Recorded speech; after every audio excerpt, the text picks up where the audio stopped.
Hello guys, welcome back to my channel. तो आज देखते हैं जावा 8 इंटरफेस फीचर्स। अभी तक हमने बेसिक इंटरफेस के बारे में देखा, आज हम देखते हैं जावा 8 इंटरफेस फीचर्स। इम्पोर्टेंट मैं आज कवर करूंगा, पहला है डिफ़ॉल्ट मेथड और दूसरा है स्टैटिक मेथड। तो सबसे पहले हम डिफ़ॉल्ट मेथड की बात करेंगे क्योंकि हम इस वीडियो में डिफ़ॉल्ट मेथड के बारे में जानेंगे। तो स्टार्ट करते हैं।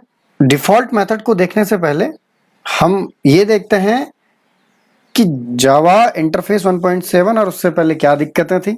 सबसे पहले इसके बारे में हम जानेंगे, फिर हमें पता चल जाएगा कि इंटरफेस 1.8 में क्या नई चीजें हैं और क्या होता है डिफ़ॉल्ट मेथड। तो स्टार्ट करते हैं। ओपन कर लिया। अब देखते हैं कि इंटरफेस में क्या दिक्कत है। सबसे पहले हम एक इंटरफेस बनाते हैं। तो सपोज मैं इंटरफेस का नाम रखता हूं I1। इसकी मैंने बॉडी बना दी। अब मैं यहाँ पे एक मेथड बनाता हूँ। सपोज मेथड का नाम है टेस्ट। सपोज मैं एक और मेथड बनाता हूं इसके अंदर और इसका नाम है test1। सपोज मेरे पास एक क्लास है, क्लास का नाम है एग्जाम्पल और एग्जाम्पल इंप्लीमेंट्स कर रहा है I1 को। तो इंटरफेस के रूल के मुताबिक हमको क्या करना पड़ेगा, टेस्ट मेथड को ओवरराइड करना पड़ेगा। तो मैंने टेस्ट मेथड को कर दिया ओवरराइड और इसकी मैंने बना दी बॉडी और यहाँ पे मैंने लिख दिया example1 और रूल के मुताबिक हमको test1 को भी करना पड़ेगा ओवरराइट और इसकी भी बॉडी देनी पड़ेगी। और यहाँ पे मैं लिखता हूँ example1 test1। सपोज हम एक क्लास और बनाते हैं। सपोज क्लास का नाम मैं रखता हूँ example2। अब example2 भी सपोज इंप्लीमेंट्स करता है I1 को। अब फिर से हमें वही करने की जरूरत है जो इंटरफेस का रूल है। तो इंटरफेस का क्या रूल है कि इंटरफेस के जो भी मेथड होते हैं आपको उनको ओवरराइड करना ही करना पड़ेगा। You must override the all methods of interface. Public void test और इसकी भी बॉडी बना दो आप। सेम दूसरे मेथड की भी आपने बॉडी बना दी। आप ध्यान देने की जरूरत है, आपने जितनी भी क्लासेस में I1 को इम्प्लीमेंट्स किया, चाहे वो example1 हो या example2, आपने दोनों क्लासेस में टेस्ट और test1 को ओवरराइड किया हुआ है। इसका मतलब आप यहाँ पे जितनी भी और क्लासेस बनाओगे उनमें भी आपको टेस्ट और test1 को ओवरराइड करना ही पड़ेगा। इसका मतलब आप इंटरफेस में चेंज नहीं कर सकते हो। अगर आप यहाँ पे एक मेथड और बनाते हो और आपने उसका नाम सपोज लिख दिया void hell। अब आप इसको कंपाइल करोगे जावा से 1000 इंटरफेस डॉट जावा एंटर करोगे तो यहाँ पे आपको एक बहुत सुंदर सी एरर दिखाई देगी। तो वो सुंदर सी एरर क्या है, यहाँ पे लिखा हुआ है example1 is not abstract and does not override abstract method hell in I1। दूसरी एरर क्या है, example2 is not abstract and does not override abstract method hell in I1 class। समझ आया? अब जो ये सुंदर सी दो एरर हैं, इनको दूर करने के लिए हमको क्या करना पड़ेगा, हमको हेल मेथड को example1 में भी ओवरराइड करना पड़ेगा और example2 में भी ओवरराइड करना पड़ेगा। पर दिक्कत यहाँ पे है कि अगर हमारे पास 1000 क्लासेस हैं और जो इंप्लीमेंट्स कर रही हैं I1 को, तो हम सब में हेल को इंप्लीमेंट्स करते थोड़ी ना फिरेंगे। ऐसा हम नहीं कर सकते है ना। ये टेक्निकली पॉसिबल तो है पर बहुत टफ काम है, सरदर्दी वाला काम है। तो इसके लिए जावा ने किया क्या, यहाँ पे डिफॉल्ट नाम का कीवर्ड डाल दिया कि आप यहाँ पे डिफॉल्ट नाम का कीवर्ड लगा दो और इसकी आप बॉडी भी बना सकते हो। इससे होगा क्या कि आपने अगर 1000 क्लासेस भी बनाई हैं जो I1 को इंप्लीमेंट्स कर रही हैं, तो अगर आप उनमें हेल को ओवरराइड नहीं भी करोगे तो कोई दिक्कत नहीं है। समझ आया आपको?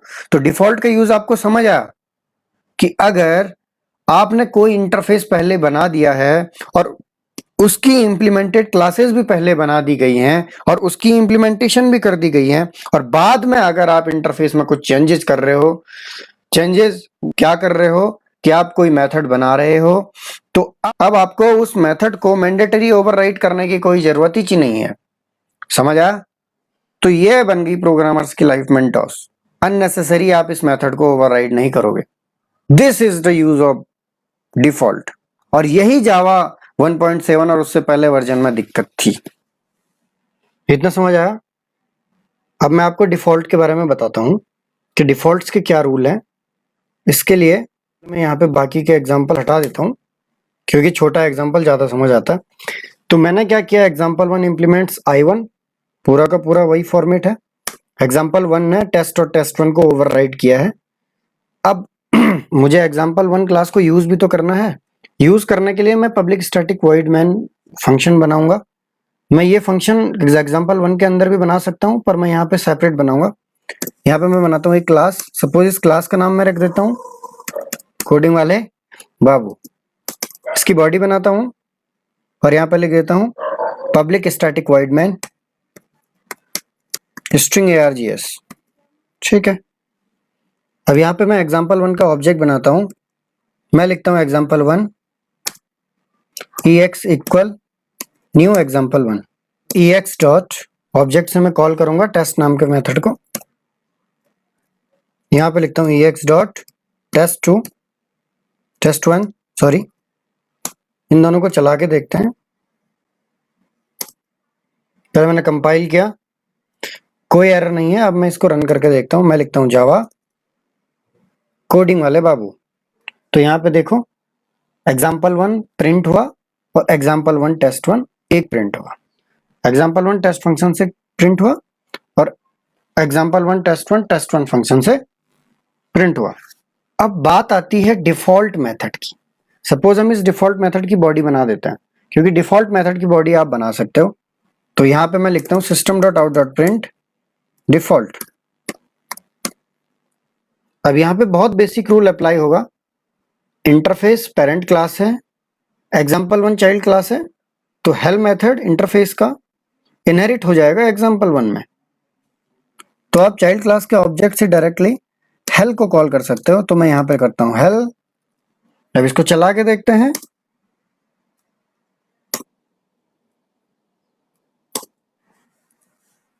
तो यहाँ पे प्रिंट हो गया डिफॉल्ट। अगर आप हेल मेथड को ओवरराइड कर देते हो तो मैं यहाँ पे लिखता हूँ पब्लिक वॉइड हेल और यहाँ पे लिख देता हूँ ओवरराइड।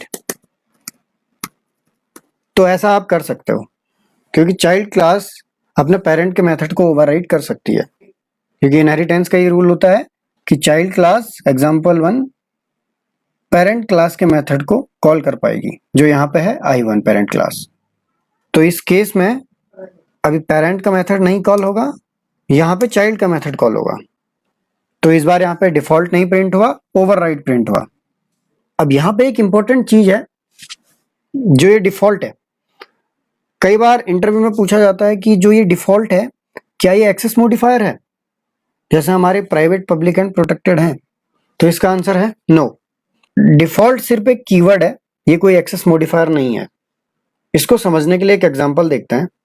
सपोज मैं यहाँ पे ओवरराइड के टाइम पे डिफॉल्ट लगा देता हूँ पब्लिक की जगह। अब मैं इसको चला के देखता हूँ तो अभी यहाँ पे क्या एरर आती है कि modifier default not allowed here, क्योंकि डिफॉल्ट एक्सेस मॉडिफायर होता ही नहीं है। तो डिफॉल्ट मॉडिफायर होता क्या है? जैसे जिसका कोई भी नहीं होता उसका भगवान होता है, सेम जिसका कोई भी मॉडिफायर नहीं होता है उसका मॉडिफायर डिफॉल्ट होता है। पर डिफॉल्ट कब होता है? जब आप खुद से मॉडिफायर नहीं लगाओगे तो वो डिफॉल्ट मॉडिफायर होता है। Understood? On a deep note, ये बात आप ध्यान से सुनना कि जब भी आप कोई क्लास बनाते हो और क्लास बनाते टाइम आप पब्लिक एक्सेस मॉडिफायर नहीं लगाते हो, तो उस केस में बाय डिफॉल्ट जो मेथड होते हैं वो डिफॉल्ट होते हैं। पर यहाँ पे इंटरफेस है, तो इंटरफेस में तो बाय डिफॉल्ट यहाँ पे पब्लिक खुद ही लग जाता है। तो यहाँ पे ओवरराइड करते टाइम भी हमको पब्लिक लिखना पड़ रहा है। तो ये एक अलग कॉन्सेप्ट है। मैं सिर्फ क्या कह रहा हूं कि जब भी आप कभी कोई क्लास बनाओगे और उसके आगे पब्लिक नहीं लिखोगे या कोई भी एक्सेस मॉडिफायर नहीं लगाओगे तो बाय डिफॉल्ट वो डिफॉल्ट होता है। आपको कोई कीवर्ड लगाने की जरूरत नहीं है। अगर इस वीडियो से आपको थोड़ा सा भी हेल्प मिली है तो इस चैनल को लाइक कीजिए, सब्सक्राइब कीजिए और नोटिफिकेशन बटन को दबाना मत भूलिएगा, जिससे कि आपको आगे की वैल्यूएबल वीडियो मिलती रहेंगी। थैंक्स।